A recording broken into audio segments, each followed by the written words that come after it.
بسم الله الرحمن الرحيم. وعن أبي مسعود الأنصاري رضي الله تعالى عنه قال: كنت أضرب غلاما لي فسمعت من خلفه صوتا: اعلم أبا مسعود لله أقدر عليك منك عليه. فالتفت فإذا هو رسول الله صلى الله عليه وسلم، فقلت: يا رسول الله، هو حر لوجه الله.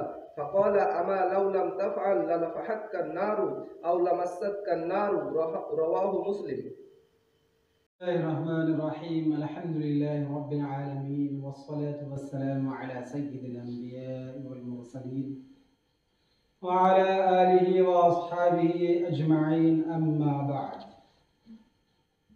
حضرت ابو مسعود انصاری رضی اللہ تعالی عنہ سے منقول ہے،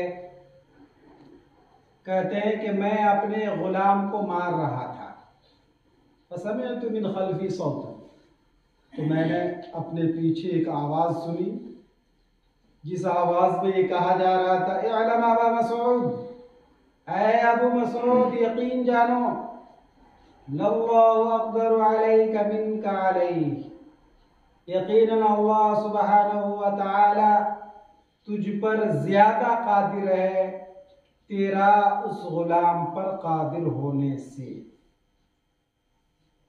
من کا علیہ کا ذوالحال ہے اور علیہ ظرف مستقر ہو کر حال۔ اے ابو مسعود یقین جانو، یقیناً اللہ جل شانہ تجھ پر زیادہ قادر ہے تیرا اس غلام پر قادر ہونے سے۔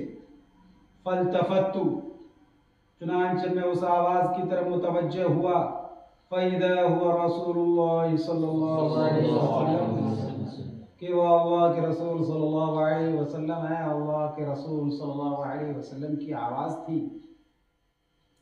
میں نے کہا: یا رسول اللہ، هو حر لوجہ اللہ، یہ غلام اللہ کی رضامندی کے لیے، اللہ کی خوشنودی کے لیے آزاد ہے۔ فقال، تو آپ صلی اللہ علیہ وسلم نے فرمایا: اما لو لم تفعل، سن لو اگر تو ایسا نہ کرتا، للفحتک النار، تو تجھے جہنم کی آگ جلا ڈالتی، او لمستک النار، یا جہنم کی آگ تجھے اپنی لپیٹ میں لے لیتی۔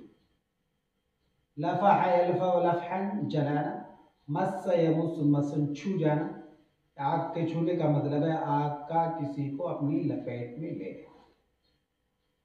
حضرت ابو مسعود انصاری رضی اللہ تعالی عنہ انصار صحابہ میں سے ہیں جن کا اصل نام عقبہ بن عمرو رضی اللہ تعالی عنہ۔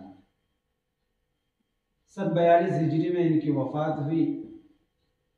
عقبہ کے واقعے میں بھی یہ شریک تھے۔ یہ اپنا واقعہ بیان فرما رہے ہیں کہ ایک بار میں کسی بات سے ناراض ہو کر ایک اپنے غلام کی پٹائی کر رہا تھا۔ اسی دوران میں نے اپنے پیچھے ایک آواز سنی جس میں کہا جا رہا تھا: اعلم ابا مسعود للہ اقدر علیک منک علیہ، جتنا تو اس غلام پر قادر ہے، جتنا تجھے اس غلام پر اختیار حاصل ہے، اللہ جل شانہ کو تجھ پر اس سے زیادہ اختیار حاصل ہے۔ تو اپنے اس تھوڑے سے اختیار میں جس طرح سے اس غلام کو لعنت ملامت کر رہا ہے، جس طرح سے اس کی پٹائی کر رہا ہے، اللہ جل شانہ تو بہت کچھ کر سکتے ہیں۔ اچانک جو میں نے پیچھے مڑ کر کے دیکھا کہ یہ تو اللہ کے رسول صلی اللہ علیہ وسلم کی آواز، بس آپ کی نظر کا پڑنا تھا، آپ کی نظر سے میری نظر کا ٹکرانا تھا کہ اللہ کے رسول صلی اللہ علیہ وسلم کی نظر کی برکت سے فوراً دل میں داعیہ پیدا ہوا، شوق پیدا ہوا کہ جس غلام کو میں نے کسی طرح سے تکلیف پہنچائی ہے، مارا پیٹا ہے، بس وہ اللہ کے لیے آزاد ہے۔